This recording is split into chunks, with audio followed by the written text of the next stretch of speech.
Thank you for listening to this Forum podcast. Please check out our website for a rich archive of podcasts and writing from contemporary philosophers and other researchers on a wide variety of topics.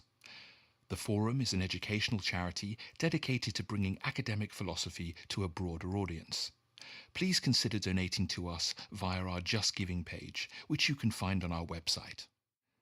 Happy listening.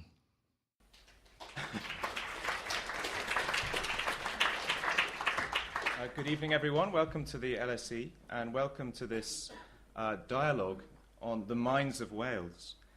The key questions we're going to be talking about tonight are: what is it like to be a whale? How do they think? What do they feel? How are their social groups structured? How do whale cultures arise? And how has human thought and human culture been influenced by interaction with whales? And I'm very pleased to be joined by two experts from very different disciplines who in quite different ways have been doing wonderful work on these issues. They are Philip Hoare, Professorial Fellow in English at the University of Southampton, and also author of the wonderful books Leviathan or the Whale, The Sea Inside, and a new book called Rising Tide, Falling Star that's out in July.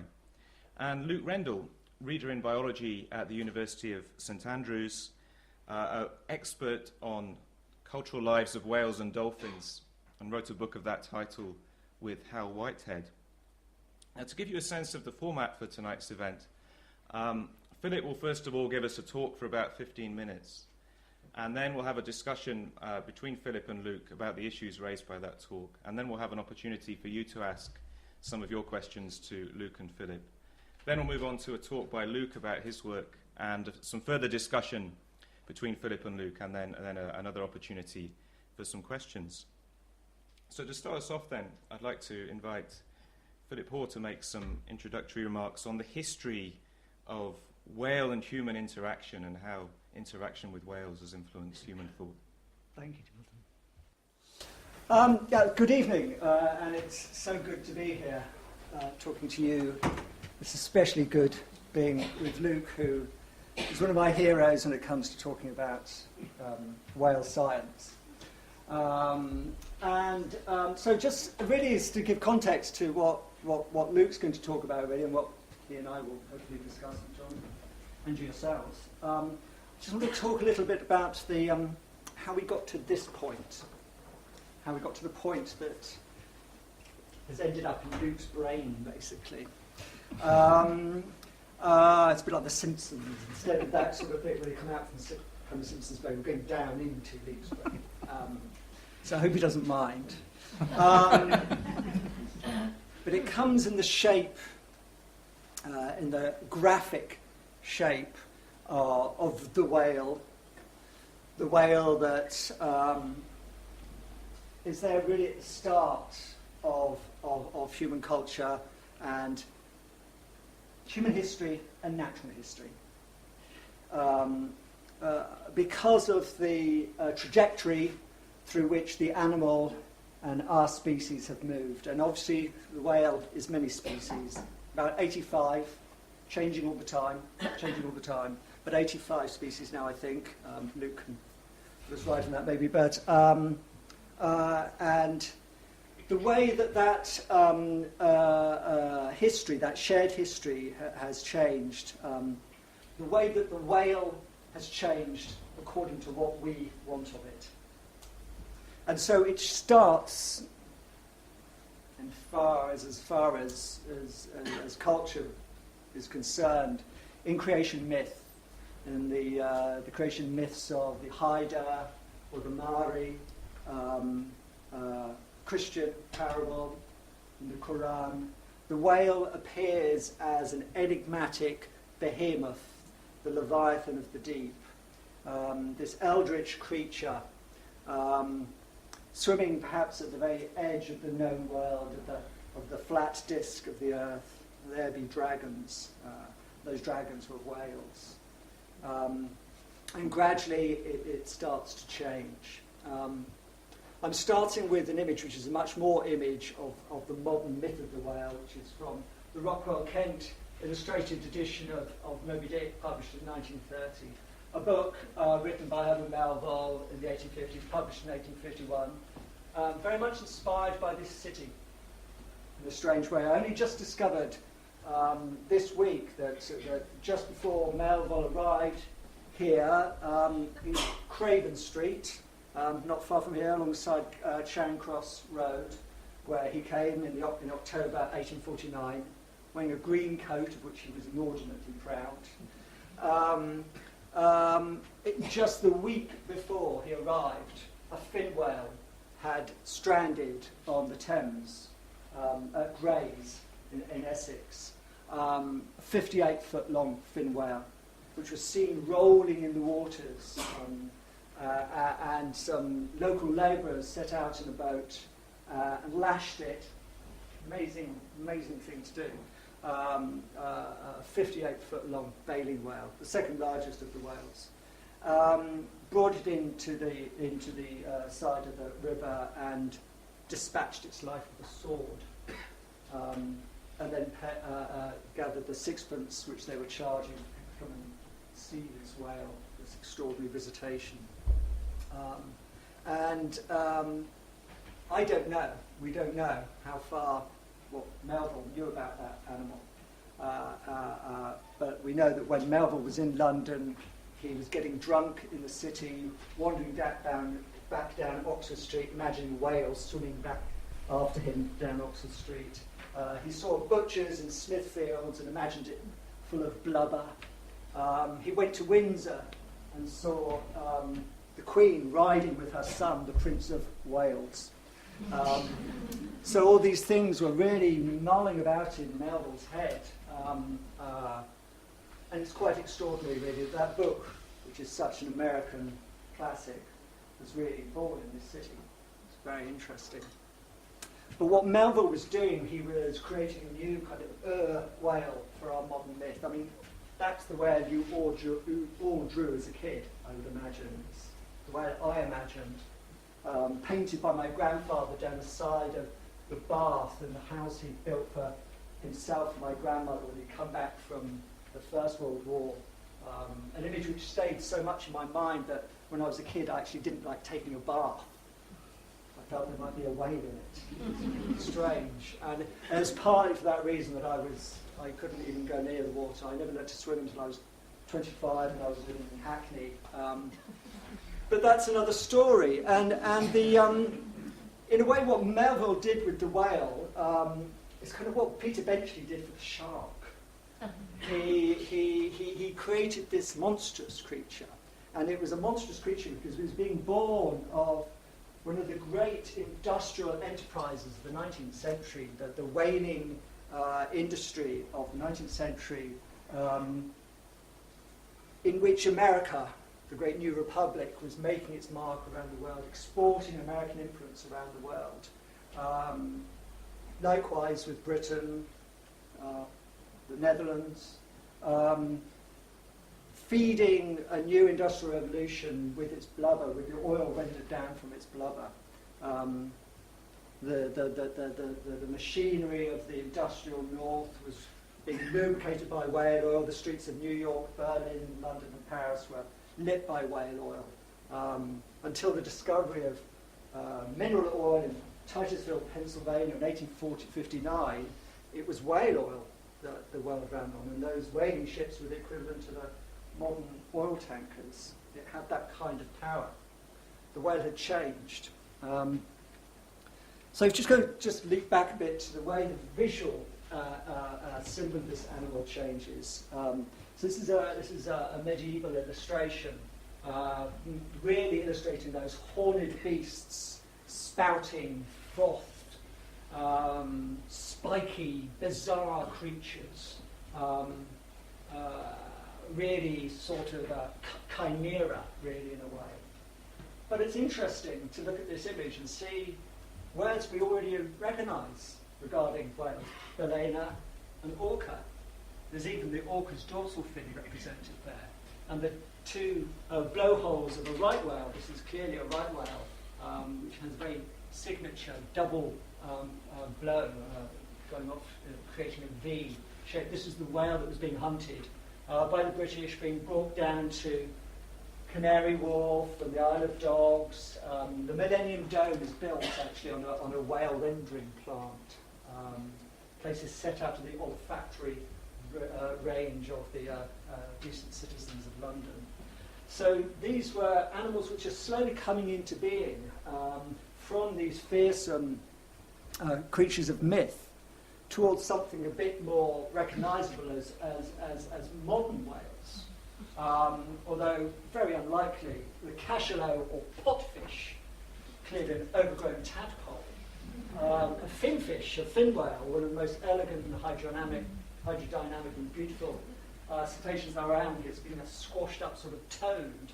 And down here, either a right whale or a bowhead whale with this very characteristic arch. These animals were eluding analysis, diagnosis, classification, partly because human contact with them, although we were using them, if you're female in here, you're likely wearing them, the corset. We never saw them. The only time you happen to see a whale is probably beach, stranded. And it's such an illusory image of what the true beauty of these animals represents, because they become bloated when stranded, filled with gas, and completely unlike the real creature. But gradually, the focus, the ring on the focus puller, it comes into focus on the animal as we come into the Enlightenment in the 18th century. And here are two species of sperm whale. The French Academy declared in the 1780s that there were 14 species of sperm whale, but there's only one. It's so shape-shifting is this creature. It seems to present itself in different guises. A grinning fool here, or a sort of singing crocodile here. These animals are still very difficult to think about until the 1830s, when the British whaling fleet is now extending out into the South Seas and hunting sperm whales. The sperm whale is the primary target for the hunters, partly because of the spermaceti oil, which is contained in this great square extended nose, as how Luke's colleague speaks of it. It's actually an extended nose. It's full of spermaceti oil, the finest oil you can have in nature. It was prized because candles made with it burned with a clear, smokeless translucence. It was unparalleled. Indeed, there's still supposedly used by NASA in the space program because it doesn't freeze in outer space. My brother actually worked in the European space program in the 1960s, so they were trying to find alternatives. Avocado oil at one point, but they could never better sperm whale oil. And in the 1830s, indeed as before then, every British whaling ship had on board a surgeon by law as required. And the surgeon was usually the most educated of the crew. And the crew, the surgeon on a particular whaling ship in the 1830s was someone called Thomas Beale, who became fascinated by this amazing disconnect between what this animal represented and the economic power of Britain and many other places, and yet was so little known. So Beale's Natural History of the Sperm Whale, published in 1835, was the first book to really look at these animals, specifically sperm whales, scientifically, or in scientific terms. And when this book came out with this plate, Homer Melville pronounced it the most accurate depiction of the sperm whale. It's still exaggerated, as Luke will tell you, but it's much more to the life than the earlier illustrations. And indeed, Melville uses Beale's book to create his book. In fact, he plagiarises it big time. I mean, he just copies whole chunks out of it, basically. There's no software to prevent him doing that in those days. The worst part of it was that he actually stole the book from the New York Public Library. So, you know, but of course all great artists steal. And at the same time, it's very interesting from a visual point of view that Melville his imagination was being fed, especially when he was in London, by the paintings of J.M.W. Turner, whose painting here, Turner painted 4 scenes of whaling, inspired by the plates in Beale's book. These 4 paintings were reunited last year. They met in New York. Wonderful. And this particular image is haunting and extraordinary, this kind of yeasty, squitchy, boggy sea, which are the words Melville uses to describe the Turner painting, out of which this great behemoth is rising with a spurt of red blood and the whaleboat here. And it creates something which is beyond the reality of the whale and extends into a metaphor for many of the things Melville was discussing in Moby Dick about this relationship between human and whale and where it was taking us. So, leap forward 120 years to suburban Southampton in the 1960s and 70s with myself and my sister here. We're very, very interested in whales, completely unconscious of the fact that we're sort of the unknowing recipients of a complete change in the relationship between humans and whales. When I was a boy, there were still ships coming from the South Atlantic laden with whale blubber, which entered the food chain. Stork margarine was made with whale oil.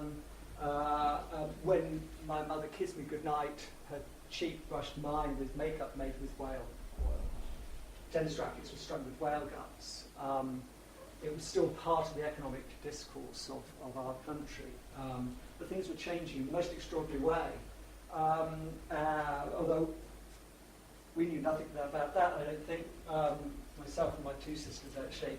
But we pestered our parents to take us to Windsor Safari Park, where there were not only dolphins, but a captive whale, a captive orca. And it was a very memorable occasion. The dolphins came in, leaping about, balancing balls on the nose, and jumping through hoops and catching fish as their reward. And it's a moment of kind of realization that this was really just one big extended circus act. And then the dolphins were cleared from the auditorium, as it were, and this big black gate opens up, and in swims Ramu, our other performer, male killer whale, and this extraordinary dorsal fin, 2 meters high, the most widely distributed animal on Earth after human beings, and the most successful, the most successful predator, I think we would say, in an overgrown municipal swimming pool. A hoop is held up, Ramu jumps through it, a ball is thrown in the air, Ramu balances it on his beak, and Ramu is rewarded with fish. And for me, and I think for my sisters, it was a moment of apostasy.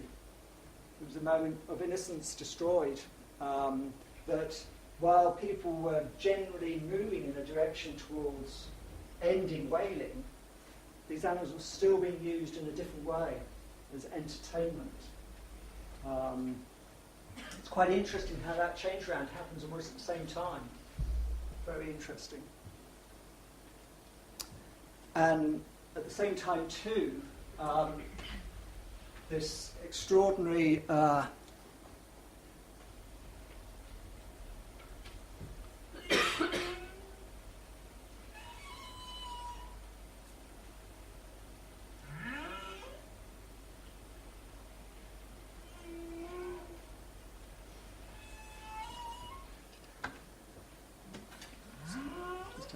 This is a humpback whale I recorded in Mexico last November.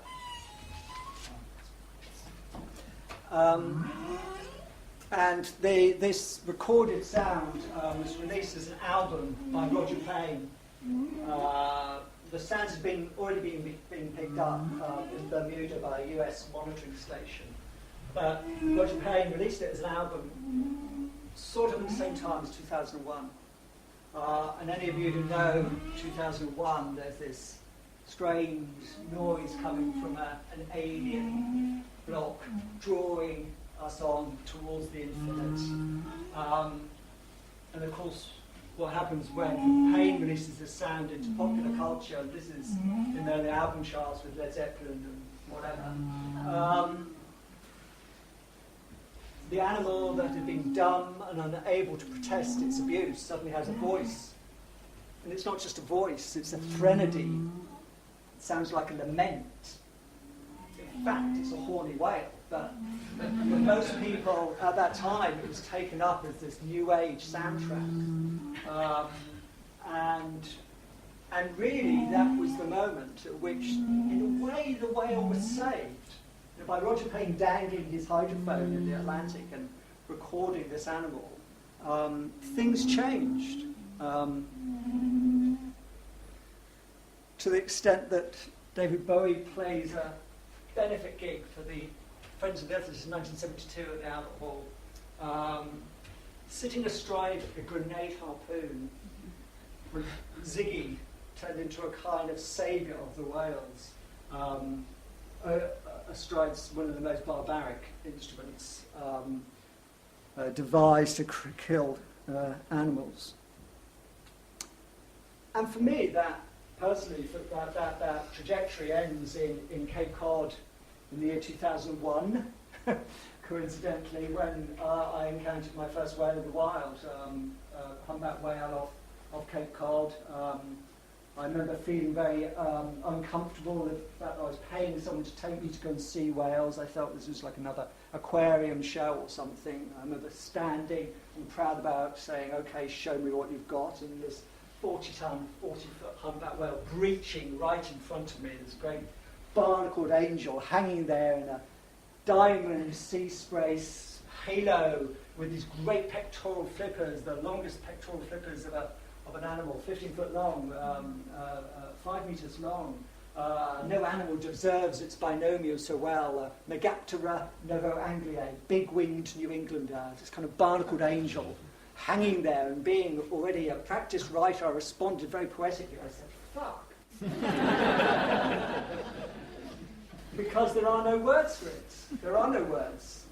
Hal and Luke have written the best book on the cultural lives of these animals, and even now I'm sure Luke would admit that that distance has not been closed. It's what we're going to discuss now. So I'll just quickly show a couple of more images of the more modern way we're seeing whales. Last year, you'll remember mass stranding of 29 sperm whales in the North Sea. An almost medieval visitation in a way. Necropsies saying that these animals were filled with plastic. There's some linkage being made there, probably not entirely accurate. Does this mean we are more aware of these animals? Does this mean that sperm whales actually, after orca, are the next most widely distributed animal on Earth? What is our relationship to these animals now?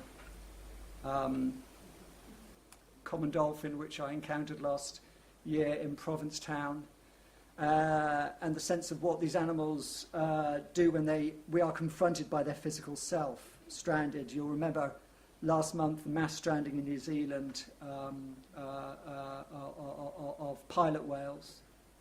And just to end, my own sort of closest encounter with whales has been in the Azores, where I've been a number of times with sperm whales. It's one of the best places to see sperm whales nearest to Europe, and being witness and privy to the extraordinary sense of community that these animals have. This is a large female. She's looking after 4 other younger whales. 1, 2, 3, a little calf behind that one there. It's called alloparental care. we see it as altruism. She might not be genetically related to any of those other whales. She's taking care of them while their mothers are feeding down at great depth. These animals feed at a very great depth. Last year we recorded a sperm whale hunting, a male sperm whale, a bull male sperm whale hunting for an hour and 24 minutes. We were tracking it as it moved in the depths, hearing its sonar clicks, moving through the water. We're going to hear more of that later, I think. And just to end with, just love this image. This is a young female we saw in June last year, subadult female, with these remarkable markings. I don't know, Luke, have you seen a whale like that before? I mean, not exactly like no. that. It just, to me, it's just such a beautiful, it's almost sort of comme des garçons, sort of cetacean haute couture. This little grey and this wonderful patch, this saddle of white and then fragmenting. And it's impossible, I'm sorry to anthropomorphise, it's impossible not to believe that animal knows it's beautiful. Stop there, thanks.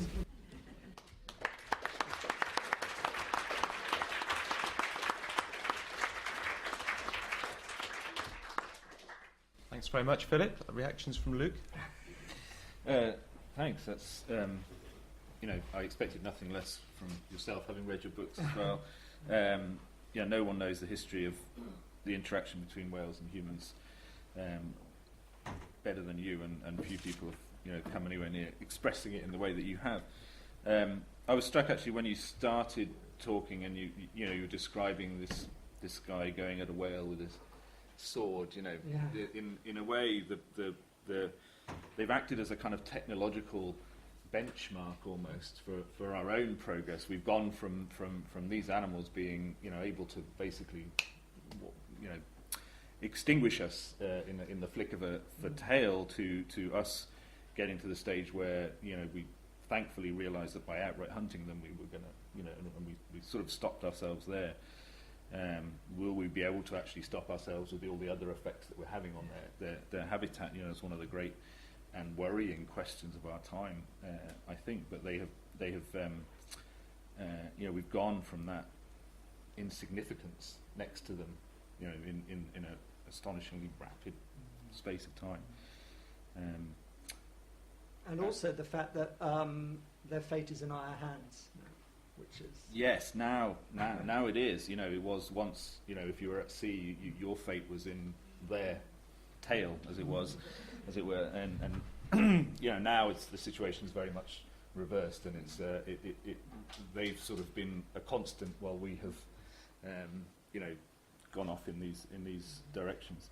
I mean, I think the thing that gives me hope is actually where you then went and described how things had changed within your lifespan, and I was born in 1973, so there was still some activity going on then, but my awareness of whales was never one of, I remember some of the controversies that still go on, but largely, the practice had stopped, and how astonishingly quick, actually, that was from them being absolutely integral to so many parts of our economic life, to it becoming to large portions of the population a morally repugnant thing to do, and I think that I actually take hope from that rapidity, because I think that we are in a crux time in many ways, and we're going to some of the changes that we may have to make in order to really stop some of the large scale changes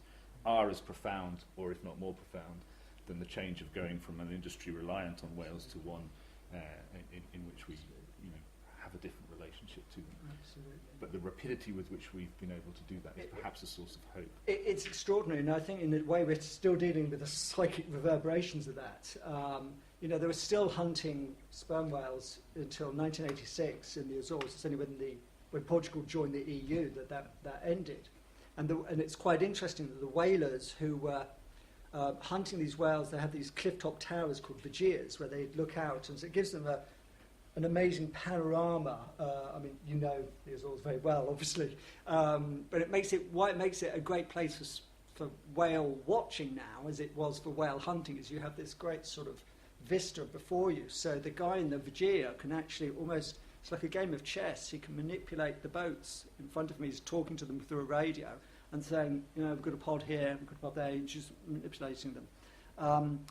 Those guys who were whaling from those towers, when even on their days off, they would go up to the tower and look for the whales, not to hunt them.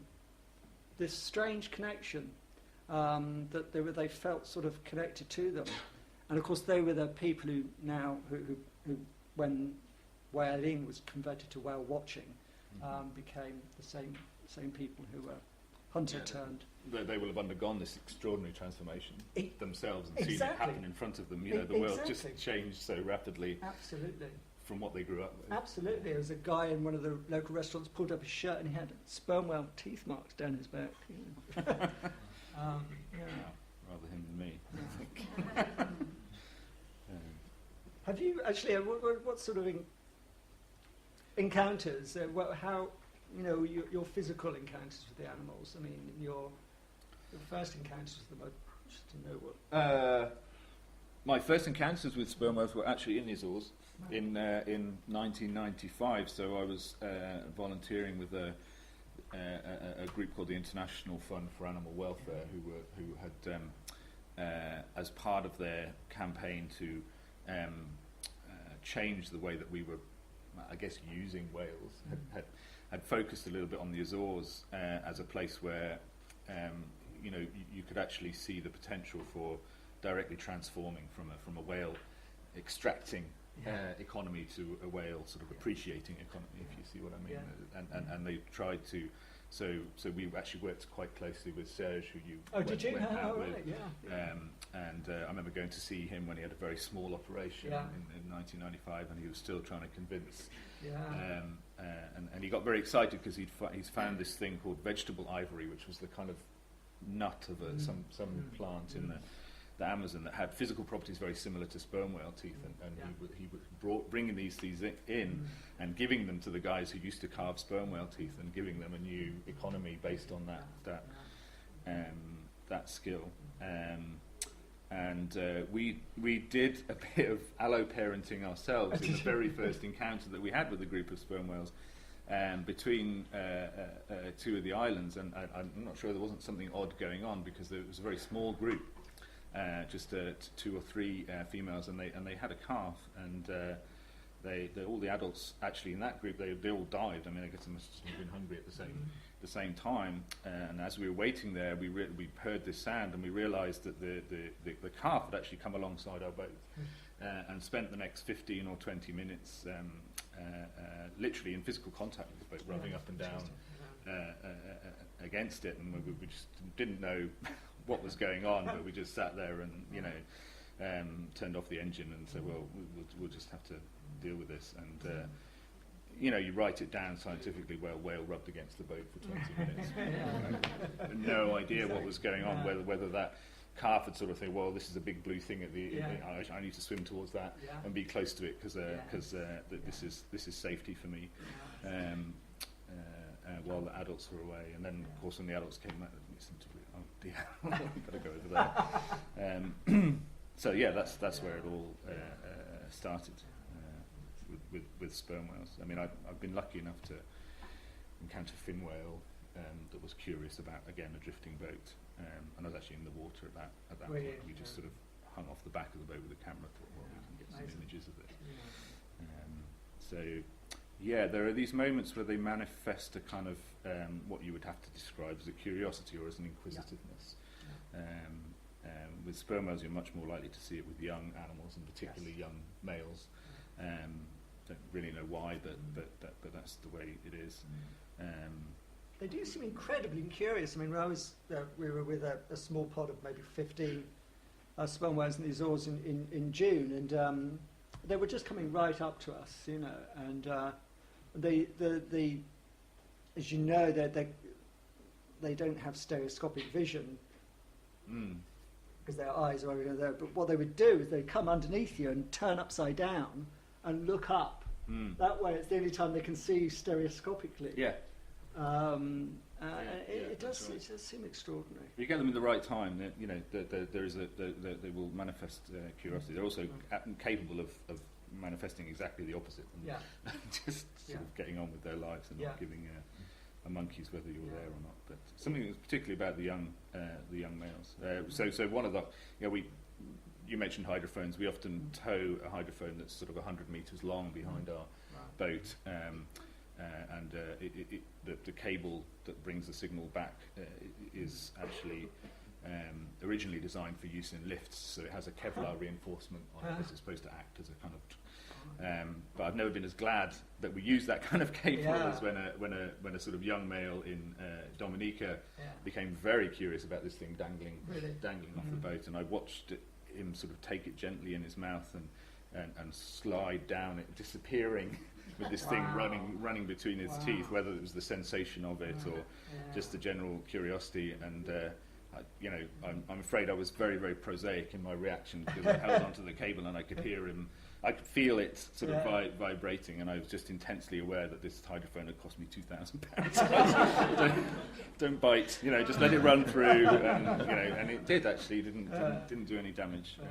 So that was sort of the second day of our field season there, so it would have been a right mess if you chewed it out then.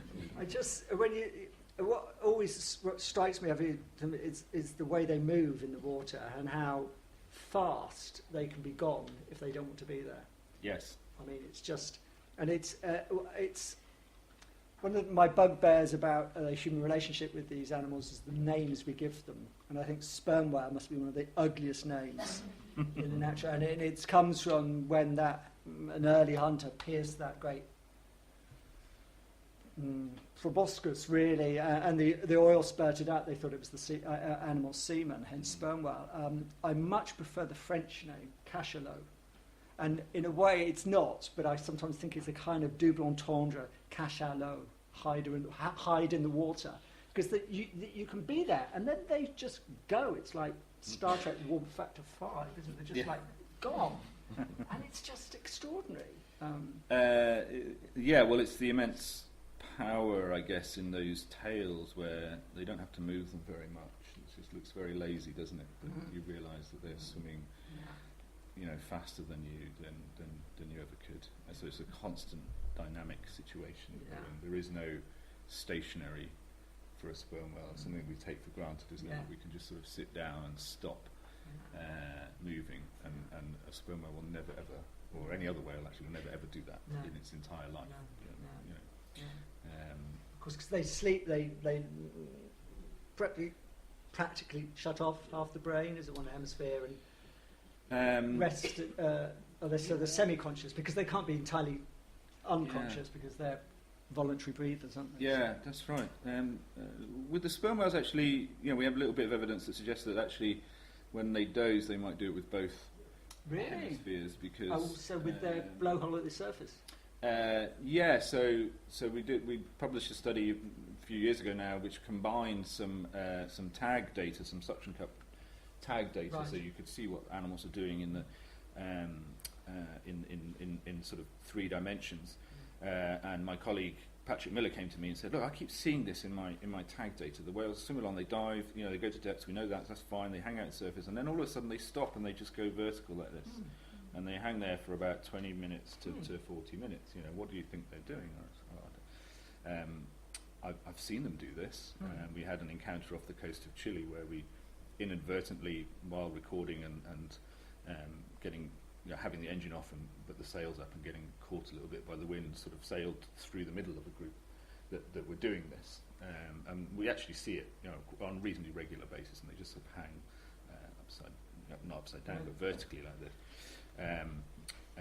possibly because that's their natural sort of floating state because of the buoyancy in their head. Buoyancy, of course. The rest of their when they can relax completely, that's what they do.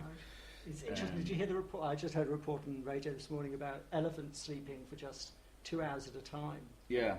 And you and Hal both make the analogy between sperm whales and elephants. Could you actually talk a little bit about that? Because I found that really fascinating. Yeah, I mean, it sometimes annoys elephant biologists because there are lots of dissimilarities as well, but the idea, I guess, is that these are both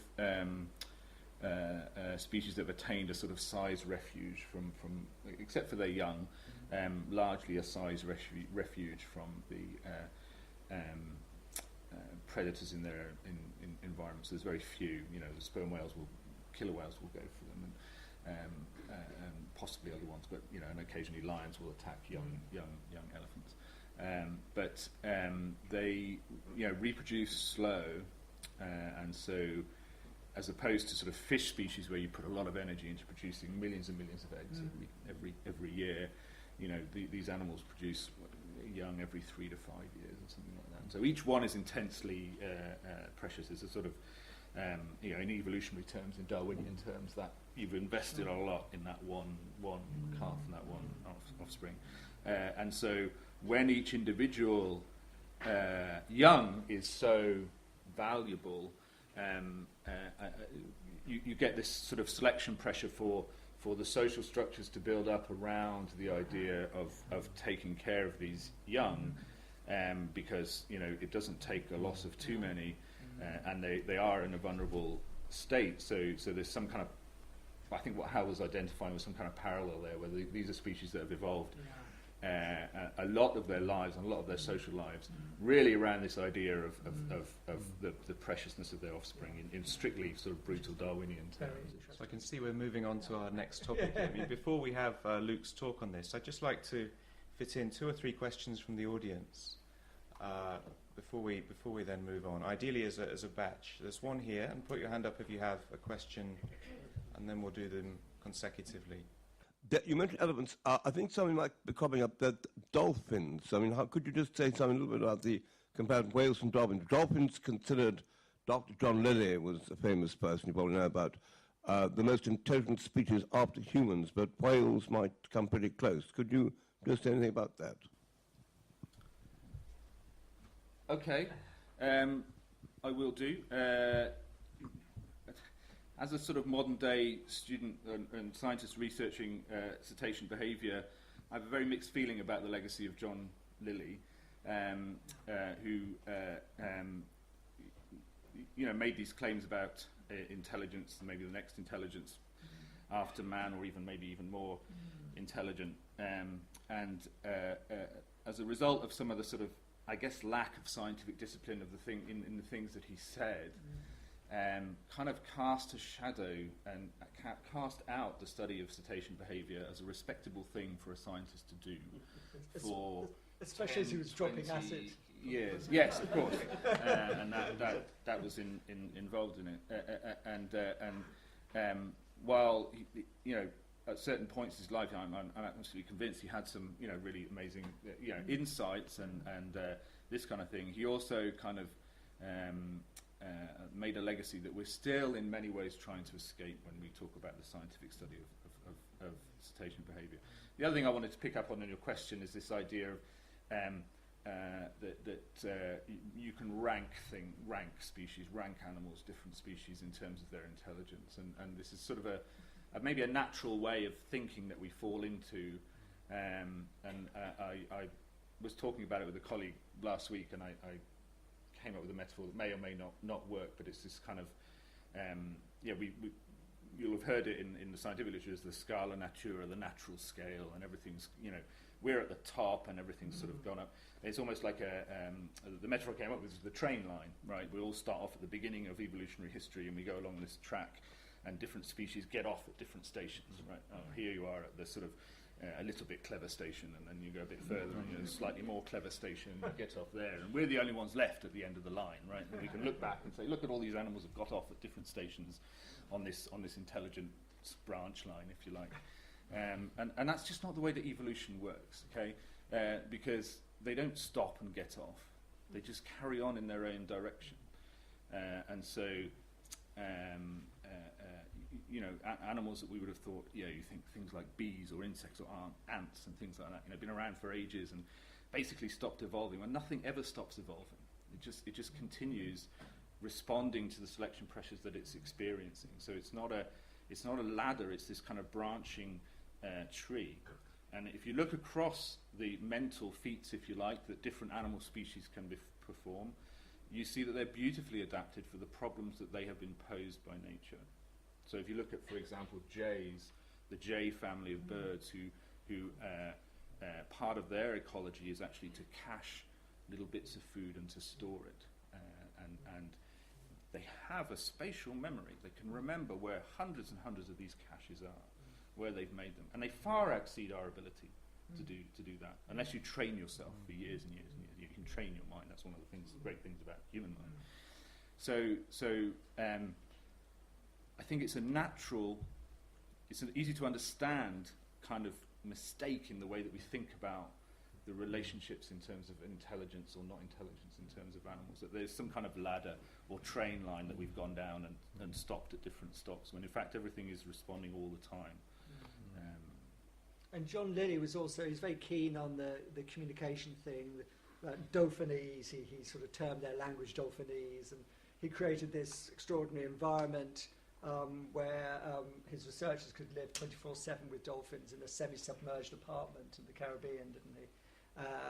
And I think he was so focused on the notion of, I mean, you write about it in the Cultural Lives of Whales and Dolphins about, I mean, language, vocabulary, it's just not there.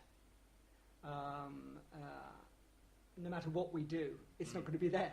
So it's that's one of the great things about this notion of Quote's intelligence and these kind of these hierarchical things. The notion of us communicating with them, sort of. There's us, and then there's the rest of creation. As if there's this. We're so unique. Thanks. Okay, Luke, tell us about the cultural lives of whales and dolphins. I'll have a go, shall I? I wanted to start my talk, so happily turns out to link quite well with what we were just talking about. One of my favourite pictures of sperm whales, really, taken by the great National Geographic photographer Philip Nicklin.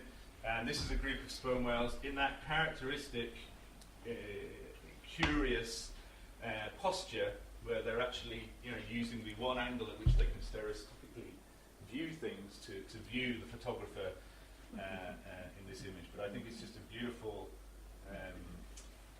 way to summarise maybe some of the way that we experience these animals. And then one of the questions that led off this session was, what is it like to be a whale? And I think probably the easiest way to get yourself somewhere like it is to simply close your eyes, okay? Because they live in they don't live in a world that is illuminated by light. It is illuminated by sound. And I'm going to play you a sound. I hope it's loud enough. Of not these animals, obviously, but some sperm whales producing these. Philip mentioned they make echolocation clicks, long trains of clicks. A large part of my scientific career has been dedicated to studying the very specific patterns of clicks that they make in sort of social contexts that are called codas. And you'll hear some sperm whales making some codas. And then you'll hear the echoes of those codas coming back from the bottom of the sea a couple of seconds later. And it's a curious feature of the physics of sound in water that it travels 5 times faster in water than it does in air. So 1,500 meters a second. So in the few seconds that it is taken for that sound to bounce off the bottom, it's travelled, maybe 3,000 meters, 3 kilometers or more. And you'll see how clear those echoes still are.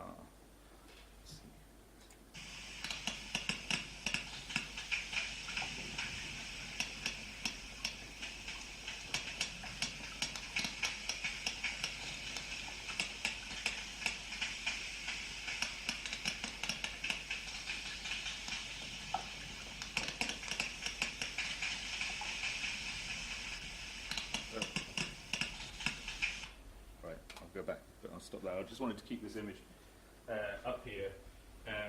So you get a sense there of this kind of way that they and these are not even their sensory clicks. So their sensory clicks, how they could illuminate vast volumes of the ocean, but with sound and not with light. And the other reason I put this picture up is because I wanted to embarrass Philip a little bit by quoting from his book, because Philip has a way with words that I don't, and he's managed to capture in his Leviathan book something of what is maybe our emotional response to seeing these animals in their natural environment, it sort of summarises a little bit away also my scientific experience, which is the closer I get, the further away they seem. And the more I learn, the less I know about these strange cetaceans. Mammals, like us, yet so separated in scale to our microcosms of greater unknown from the sea to infinity. I just think that's an absolutely fantastic way to summarise what we sort of feel. But these are emotional responses, okay? These are things that sort of interact with our own personal history, our own personalities, our own perception.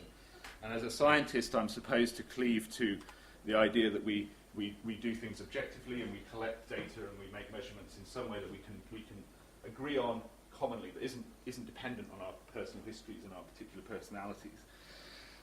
The challenge, of course, I think this is. I'm going to show you a video. I'll set it going. If you're very sensitive to motion sickness, you might want to look away. Okay, it's a sort of time lapse of a few hours on a research boat off the island of Dominica, and you might not. The point I want to make is, okay, we are right in the middle of a group of sperm whales here. We can hear them all around us on our hydrophone. We're tracking them as individuals, but you won't see them on this video. All right, you might see them in a little bit. We'll get all excited and start pointing, and the boat will go fast. And we'll try and get to one. Here we go. Okay, keep watching. There it was. Right. Okay. So the windows that we have to scientifically study these animals are really quite small. And we were talking earlier about this idea of them being technological benchmarks. Well, they're still technological benchmarks, but the technology in question is our research technology. Okay, we still have these vast unexplored oceans right here on our planet. Right? Never mind the other side of the moon or anything like that. But anyway, if you spend enough time doing that, you get to know these animals as individuals. Being scientific, we give them numbers and not names because that makes us scientific. But you see the sort of individual life stories of these animals in the ragged shapes on the tails, and we get to be able to build up a picture of what their society looks like. Okay, and the pictures, and we're going to move into multiple species now, but the pictures look like this. Okay, so these are called social network diagrams, and the idea is that each one of these is an individual, and the lines between them tell you something about how often these individuals are seen together. They're representations of their association indices. This is a population of humpback whales, which Phil may well have seen members of off Cape Cod. There's the population that summers off the Gulf of Maine. And this sort of grey cloud is actually so many lines connecting all the individuals that you can't make them out individually. It just appears as a grey kind of shade. The fact is that these animals, there's 650 represented here. They don't have much in the way of population structure within a population. They're extremely gregarious. They hang out with almost anyone. Okay, and the four species represented here are the four that sort of feature most prominently in our book, I suppose, because they're the ones that we know most about. They're the ones that have the broadest distributions, and the ones where there's the strongest evidence for things that we might call culture going on in their societies. And I strongly suspect that these are not coincidences, that these are all the same process going on.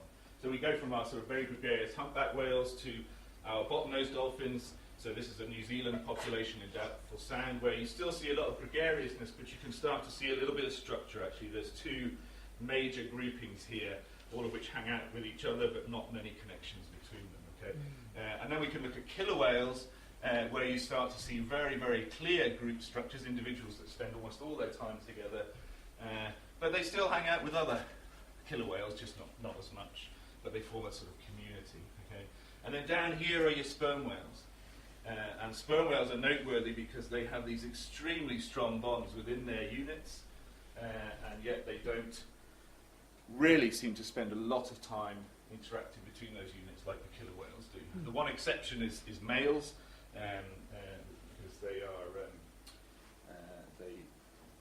get horny, in Philip's words, and they don't want to restrict themselves to just one group of females. They want to go around, and so they become sort of they look like that in the middle. And so the point I want to get across here, okay, is actually the diversity in those social structures. And this is one reason why we like to study I think that it makes sense to study cetaceans in the wild, because if you're interested in how societies evolve, and how societies evolve to have different forms, like this, or like this, then looking at the evolutionary pressures that these different societies are responding to is a very good way to get insight into that question, I think. And what we see is that these structures have profound effects on the way that information flows within those societies. Okay, so I'm going to go through a few studies here. I'm going to do it fairly quickly, and you're welcome to pick me up on details afterwards. So I've spent a lot of my life, as I said, studying these coda patterns, and I've been fortunate to do it in a number of different places. And the kind of patterns that you make, that you hear, tells you something about where you are in the world. So one of my most recent projects is in the Western Mediterranean, where there's a very vulnerable population of sperm whales. Oh, what have I done here? I pressed end. That was a mistake. I'll just go very quickly. Here we go, getting there. Right, back here. Here we are. That's where they are. And if you listen to sperm whales there,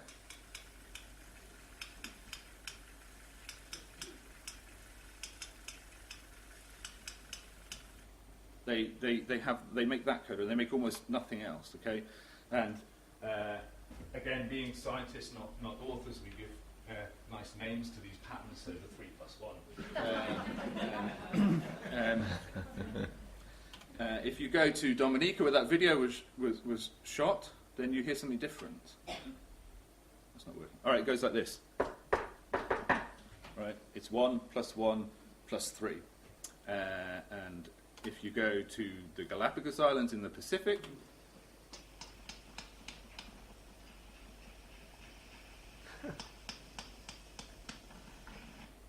okay, this is so we call that, again, imaginatively, the 6R coda. And I've just, been fortunate enough to work with a student, Tiago from Brazil, who's got some recordings of sperm whales off the Brazilian coast.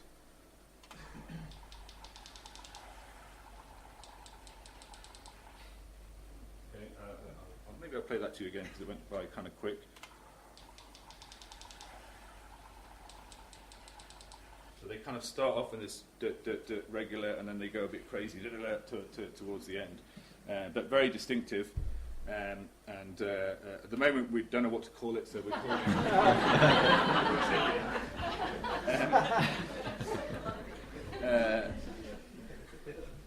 But one of the most curious things is if you go to the Galapagos, you can actually record different types of these codas from different groups. Okay, so the regular one we've heard, but some groups you'll follow around, and they will make so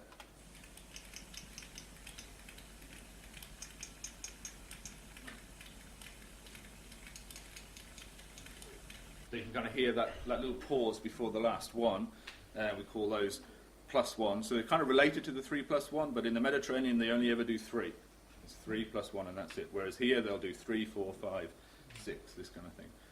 And then another imaginative name. Okay,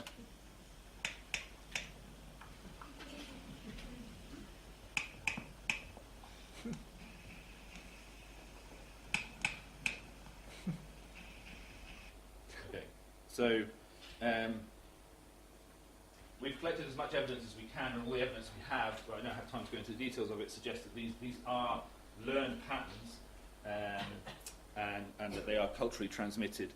And because you remember the sperm whale social structure is very, very tight, these groups, these go down the lineages, they go vertically. Okay, there's not a lot of transfer between, and so in the Galapagos, there are, in fact, we think 3 at least distinct cultural groupings. Okay, and so this is what led us to term the South Pacific or Eastern Tropical Pacific sperm whale population to be multicultural. Right, there's different vocal dialects living in the same place, but they don't meet. In the rare occasions when the social units do come together, they only do it with animals that make the same type of codas themselves. And more recently, actually, we've been able to document a shift, really, previously, the waters around the Galapagos would be dominated by these two codotypes, groups of these two codotypes. This group was only heard once, and we thought it was a rare thing. And then for some reason, mysteriously, get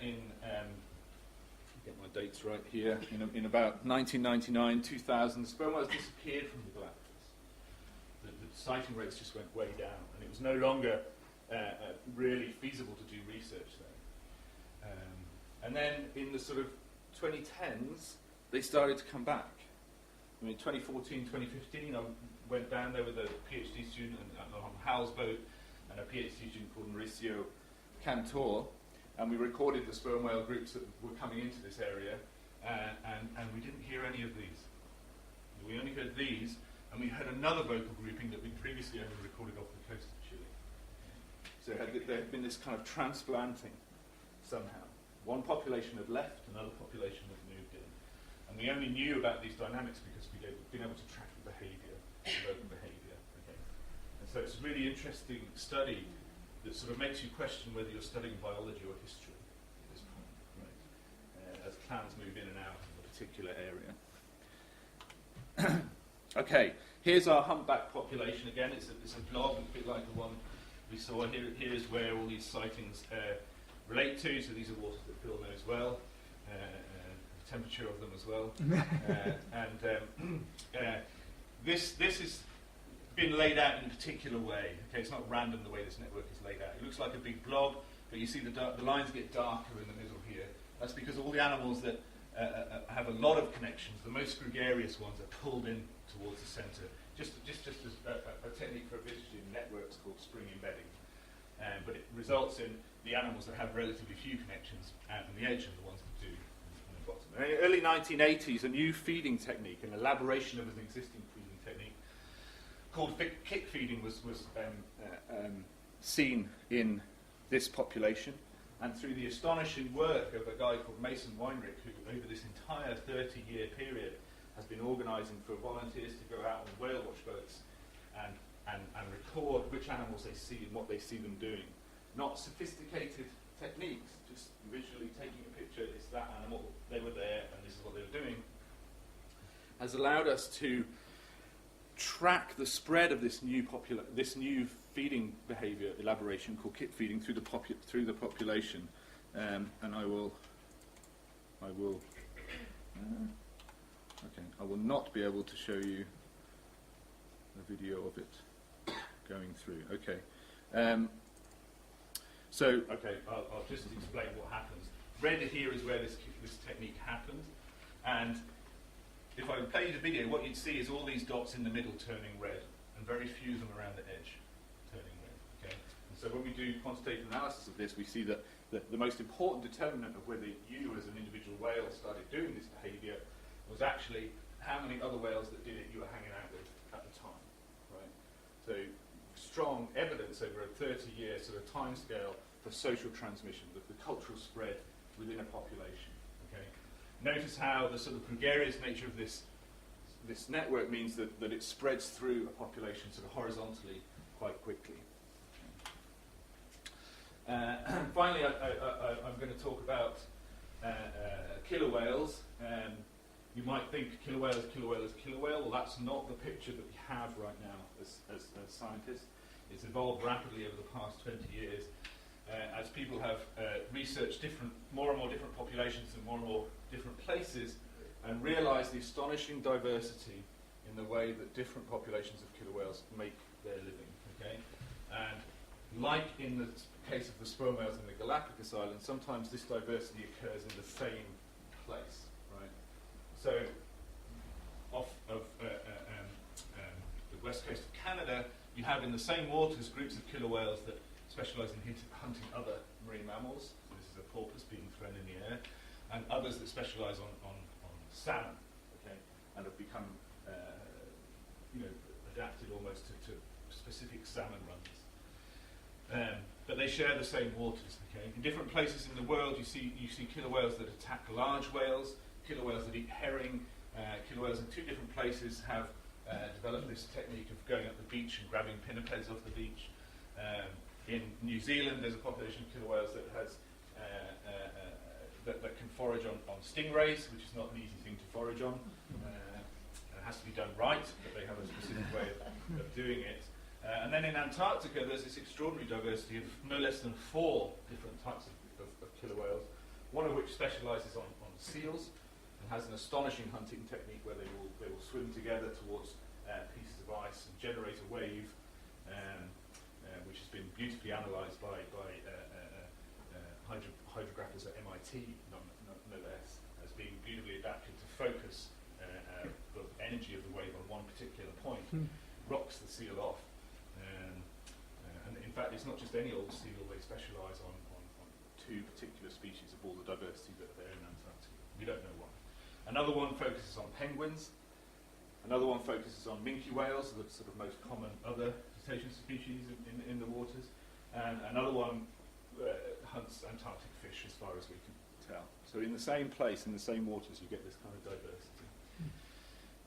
And we don't know what to make of this, actually, because as biologists we like to have nice, neat species categories and have things all fit into these nice, neat categories. And killer whales completely confound us, because there's a great deal of similarity between all these animals. You can see it, it's very obvious. But if you look at the genetics, the maternal lineages have been evolving separately for in excess of 100,000 years. So are they a species, a collection of subspecies, or a species complex, or a set of completely distinct species? We don't know. I mean, often biologists like to take tests like, well, can they mate together? Well, the fact is, in the captive industry, animals from the different ecotypes, as they're called at the moment, that may well change, have mated together, and they have 3rd generation offspring that are still perfectly fertile. So there's no reproductive isolation that's evolved here. So it challenges the species concept in quite a profound way. And we think that the reason it does so is because their evolutionary history, the diversity of this group, is a result of an interaction between biological and cultural evolution. I just want to return maybe to the theme of interactions between humans and cetaceans, to this astonishing story on killer whales, or one of the adaptations, or one of the sort of specialisations that existed briefly for this particular population of killer whales off an ironically named town called Eden in Western Australia, where humpback whales regularly migrated through, was this kind of collective whaling operation that used both humans and killer whales. And the group of killer whales would make a commotion when a humpback sort of swam too close to the bay and harass the thing, and the whalers would see this and they would come out, and they'd stick a harpoon in the humpback whale, and then the killer whales would go and grab the rope that was hanging off this harpoon. They would use their body weight to drag and tire out the humpback whale, thus making the life of these whalers much, much easier. It's much safer to lance an exhausted humpback than it is one that's still got a lot of fight in it. The whalers would then attach a big weight to the whale carcass and sink it down. The water wasn't very deep, and they would just hold it there and they put a buoy on. The killer whales would come in and they would eat the tongue, and they were very, very specialist animals. The killer whales that eat big whales often only eat the tongue. Interestingly, the killer whales that eat penguins often only eat the breast meat. So they're quite fussy. You can find lots of documentary evidence of Inuit people in the north who were sort of direct competitors of killer whales in that environment, getting really cross with killer whales because they were so wasteful. It's really wasteful hunters, and the whole Inuit culture is about making the very, very best use of all because there's very limited resources available to you in that harsh environment, so you've got to get everything you can out of it. And they consider these killer whales to be awfully wasteful. Anyway, the whales would then eat the tongue, and then they'd go away again, and a couple of days later the whalers would come out, recover it, bring it back and process the body. Okay? And this is the big male of that group called Old Tom, and his skeleton is still preserved in this town. And what you see here is the wear that was created on his teeth by grabbing the rope from the harpoon. Okay. They think they think he died from an abscess created by that. Is that right? Yeah. Yeah. Okay. So the seeds of his own destruction, Yeah. sort of. Which is, I mean, I'll very briefly make the point that sort of nicely illustrates. Of course, whaling stopped, and this niche disappeared. And this may be one reason why we don't have unquestionably different killer whale species around the world, is that the niches that they specialise into, the more specialised you are, the more vulnerable you are, essentially. Okay, generalists have a robustness, they can cope with one particular species disappearing. Specialists cannot. And so maybe what we're seeing is a snapshot in a very dynamic process where animals learn to take advantage of a new niche, pass that knowledge on, become so specialised that they then become vulnerable in that niche to extinction events or random things, and that particular niche dies out. So that's why, maybe why it happens, okay? Why do we want to keep doing this? I mean, I'm going to return really to sort of explaining to us something about ourselves, but maybe explaining a lot of things about the general evolutionary principles that underlie the evolution of some particular aspects of society and social life and culture. Where we just study ourselves, we have an N of 1, okay, and that's not very useful in a comparative evolution sense. Cetaceans have in excess of 80 species. We see the diversity in the social structures. We see the diversity in the way that culture evolves in these different things. And so it has a lot of potential to tell us things about the way that evolution works in mammals with complicated social lives and cultural interactions. And we're starting to see that now with some amazing work that's coming out of Darren Croft and his colleagues in Exeter, who are working with some of the data that's been collected, again, meticulously over decades by individuals just going out and seeing who's there and there at the time. And we're starting to understand how, one of the interesting features of cetaceans is that there are at least 3 species in there who have menopause, who have a significant post-reproductive lifespan. And that's almost unheard of in the mammals, apart from us. Okay?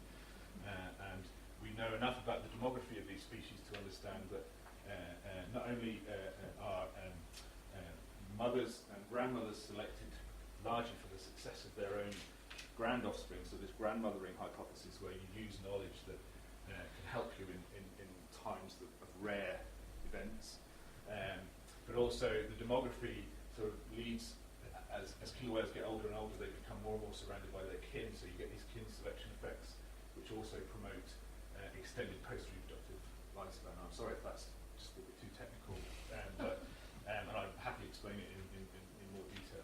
But it seems that there may be some parallels there in helping us to understand some of the features of our own society. So coming back to us.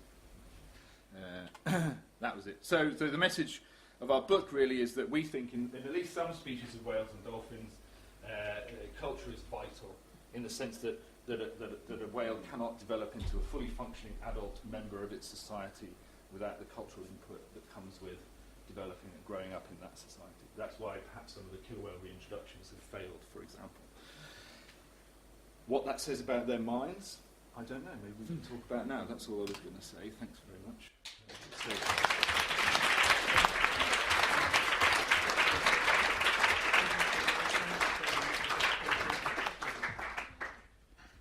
About 5 minutes or so for reactions from Philip.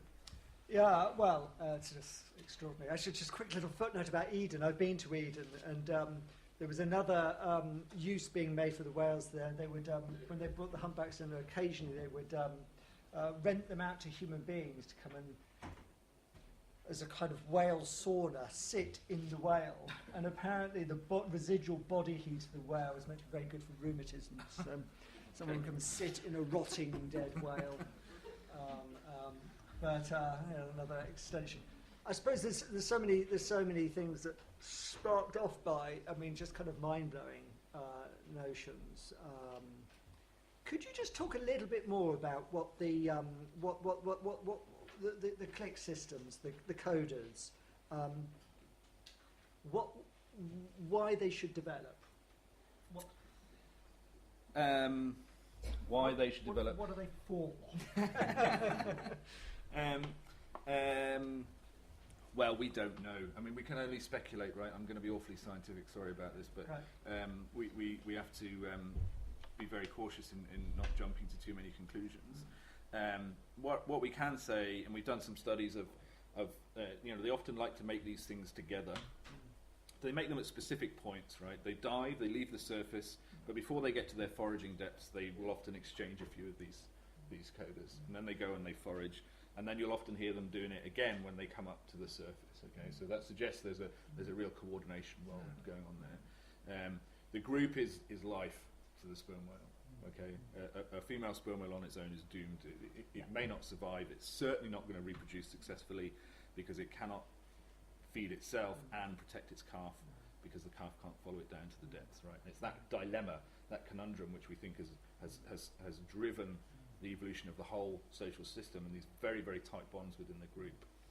And so the other time they do it is when they're resting at the surface, and they seem to really like doing it in some kind of synchrony then. Okay. So they definitely like to overlap each other. So if one whale starts a coda, another one will join it, right? And sometimes they match types, and sometimes they don't. And they do it when they're right next to each other. So it can't just be something that is about coordinating over a long distance. And they do it when they're sort of several hundred meters apart as well. So the sort of best, and I admit this is a sort of, from a scientific perspective, very woolly idea, is that it's some kind of bonding, okay, and perhaps the closest we can get to that is that, you know, I don't know if any of you are in drumming groups or anything like that, but we sometimes get a kick out of making similar rhythms to other, you know, group production of rhythms, and maybe there's some kind of reward system going on there that helps you sort of bond within your group, and maybe there's a similar kind of bonding going on within sperm whale groups when they make these particular things. And then you have the variation between the groups, which probably arises naturally over evolutionary time, but then also tells them their kind of home, right? If you recognise those coda types, then okay, this is where I'm supposed to be. These are the people that, or these are my whales. That's right. I suppose the other thing that we were talking earlier about, there was a paper published last year by the University of Birch, talking about orca, their evolution. The only other species other than humans whose evolution is directly affected by their culture. There was a big furore about that at the time, I remember. Could you maybe just comment on that? Oh yeah, I didn't consider it to be controversial at all. I thought this is. I guess why it's controversial is because this idea that genes and culture co-evolve and that they affect each other's things is something that's only really been identified in human societies. And the classic case is lactose intolerance, or lactose tolerance, which is the weird thing. Lactose intolerance is the ancestral state because all mammals stop eating milk, drinking milk when they become adult.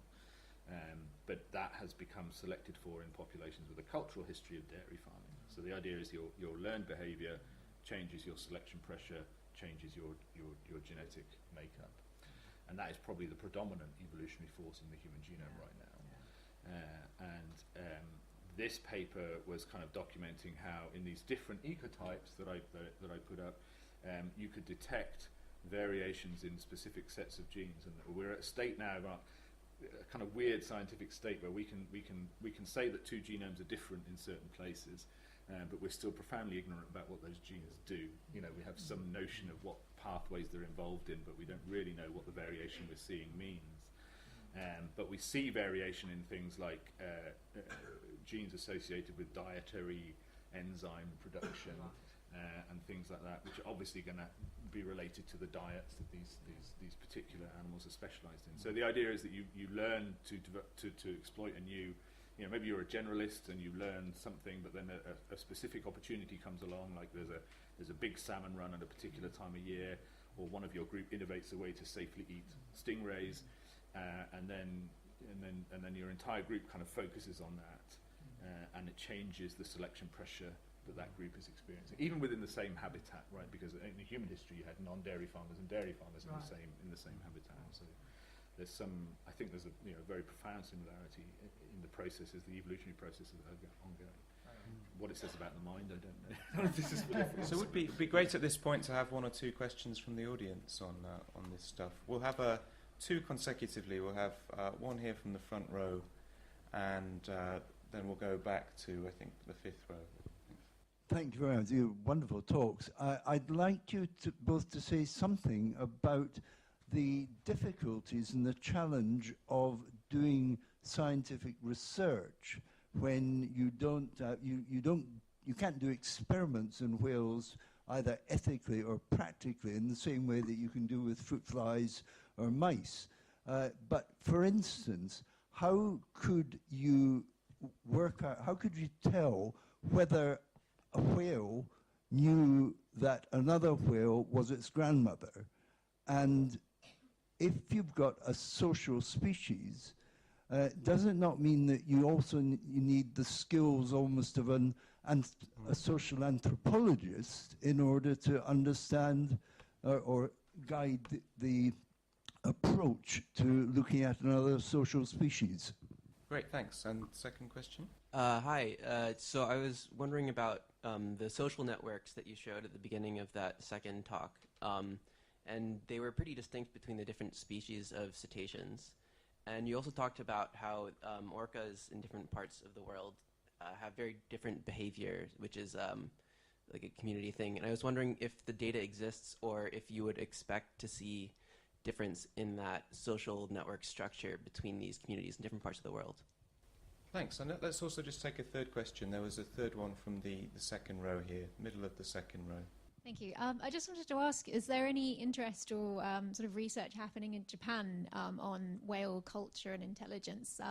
I recently read a book about primatology and how a lot of the early research and knowledge about culture in primates came from there. And I wonder, is a similar thing happening with whales, and would that affect sort of the Japanese kind of culture and approach towards whaling? Thanks very much. Three great questions. Luke? Okay, I'll have a crack. So yes, we're extremely restricted in our ability to perform experiments in the conventional sense that you would do in the lab, and this creates challenges. It creates tensions with my colleagues as well, and you're doing a different kind of science. I'm going to shamelessly borrow a bit of grandeur, but it's the same kind of science you do on things like the Big Bang or things like this, where you can't go and observe it. You can't experimentally create one universe with one condition and another one with another. You're doing an observational science and you're making inference, which means you have to be quite careful. My colleagues are very good at keeping me careful, shall we say, which is a very, very valuable service, and that's why science has the power it has, from my perspective. But it does create huge challenges. How would you know if an animal thought it was its grandmother, recognise its grandmother? You can do playback experiments, things like that. There's a chap called Jason Bruck, who's at St Andrews right now as a postdoc. During his PhD, he went around sort of captive dolphin facilities and traced the history of which dolphins had been housed with which dolphins, and then went and got the signature whistles of those dolphins, and was able to show that the dolphins in a particular facility would respond differently to signature whistles of their tank mates from in excess of 10 years ago than they would to signature whistles of at dolphins that they had never known. Right, so you can do those kind of things, but again, the captive scenario may be diminishing as we speak, and it's such a fast-moving and young science, isn't it? I mean, it's really. Yeah, it is. And fast-moving in a way, but I mean, almost, I want to plug really the idea of doing simple science for a long time. Simple observations built up over time have such an immense power in a society of long-lived animals like this. So, yes, technology is doing us a great thing, but if we can keep doing also simple things that people were able to do 30 years ago, that continuity is immensely powerful. Remind me the other question. And the Japanese context? Any thoughts on that? Yeah, I haven't anything specific to. Which book were you reading? What was the? It was by the guy Van der Waal or something. Okay, yeah. Right. No. Right. Yeah. I read it. Yeah. Well, I mean, I have colleagues in Japan who are recording sperm whales, and contributing to some of the sort of large-scale analyses that other colleagues of mine are doing. So yes, that research is definitely happening. It's a very strange situation. My understanding is that actually the culture of whaling doesn't go particularly far back in Japanese culture. I mean, it's really interwar. I mean, it was the Japanese great whaling was basically taught to them by us, and most specifically after the Second World War, when the Japanese whaling fleet was created out of the decommissioned Japanese naval fleet, basically to feed people who we reduced to starvation in the first place, and hence the reluctance of Japan to take our prescriptions about hunting whales. There's a long memory there as well, in the way there is for the whales themselves. But and it's interesting, isn't it? Because the whole story is a very emotive one, and there's a lot of human investment in this story, and there's a lot of anthropomorphism. There's a lot of and that's why I find that part of the story such a fascinating one, because it's changing so much and reflects a lot on us. Just very quickly, the question about social structures varying. Where we have the data, they absolutely do vary between the ecotypes. We know that the transient killer whales and the mammal-eating and the fish-eating killer whales of Canada have different social structures. The fish-eaters are actually one of the only mammal species we know about where both the male and the female stay with their natal group, which is almost unheard of in any other mammalian population. The transient killer whales have a slightly smaller group size, and Robin Baird, a couple of decades ago now, did some beautiful research showing that their group size was optimized to maximize the sort of per capita energy intake from the species that they hunted. And there's a paper just been published from killer whales in Iceland which shows a huge mess basically, and the killer whales in Iceland seem to behave more like humpbacks, and don't know why. We don't know why, but yes, there absolutely are where we have the data. Thanks, Luke. We're more or less out of time. I wonder if I could invite you both to close with some thoughts about the future of whales. I mean, both of you, I think, mentioned that in many of these cases we have extremely vulnerable populations. Will there still be whales in 50 years' time? What do we have to do to guarantee that these species have a future? Well, I mean, I only make general points about that. When I've been to the eastern coast of Australia, they're reporting big increases in humpback whale calves, a 5 to 10% increase year on year. That there are now seem to be, for instance, blue whales coming up the Irish Sea. The moratorium on whaling, which was implemented in 1983. Seems to have had an effect. I don't know whether Luke would agree, but I mean certainly some whaling. I mean certainly humpback whales are doing much better. They were taken off the red list, weren't they? Was it 2 years ago? And when you consider that whales such as the North Atlantic right whale, which is very specifically feeds the Bay of Fundy off Cape Cod, which I'm quite familiar with, were reduced to a few dozen. They were the first whale to be protected in the 1930s by legislation. And now that there's still only around 500, and it's difficult to know whether a species like that could last out this century. There's so many threats. Its nickname is the urban whale. It's a very slow-moving whale, feeding at the surface. It's feeding on copepods, tiny zooplankton the size of a grain of rice, eating a ton of those a day. Taking no notice of the fact that it's moving through one of the world's busiest shipping lanes. You do wonder how these animals will survive, but they are incredibly resilient, and just that notion of there is recovery, I think, for the animals. Sperm whales. I mean, I think in Hal's social evolution, the sperm whale social evolution in the ocean, he quotes the population now is 360,000. That was then. You might have an update on that. But it's hard to think of what could actually really could precipitate any new sort of extinction threats to those animals. So I mean, often you look at this, the human interaction with these animals, and it's incredibly depressing, and the amount of pollution because of where whales sit in the food chain, a lot of what we have pumped into the ocean and continue to do to the ocean affects them very obviously from anthropogenic sound, which is, for an animal which lives in a world of sound, is incredibly difficult. If imagine 100 years ago there's almost no human sound in the ocean, and now it's constant.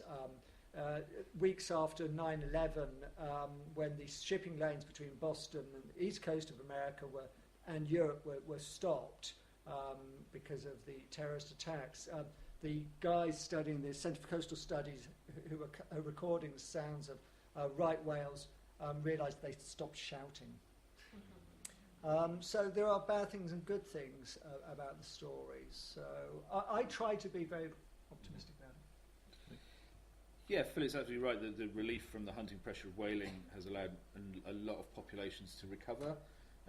Some have done so mysteriously better than others. Again, there may be a cultural perspective to this history. Where, when you lose the knowledge of a particular piece of habitat, you can't necessarily in a cultural species assume that they're just going to repopulate that habitat because it's appropriate for them. If they don't know about it, they can't get there. So some species may be retarded a bit in their recovery because of that, those kind of factors. Other species, as you say, are bouncing back really, really healthily. Grey whales, humpback whales. There are acute stresses of acute threats to some particular species. The vaquita now in the Gulf of Mexico, Gulf of California, is down to I think 30 individuals, and I suspect that's going to be a loss.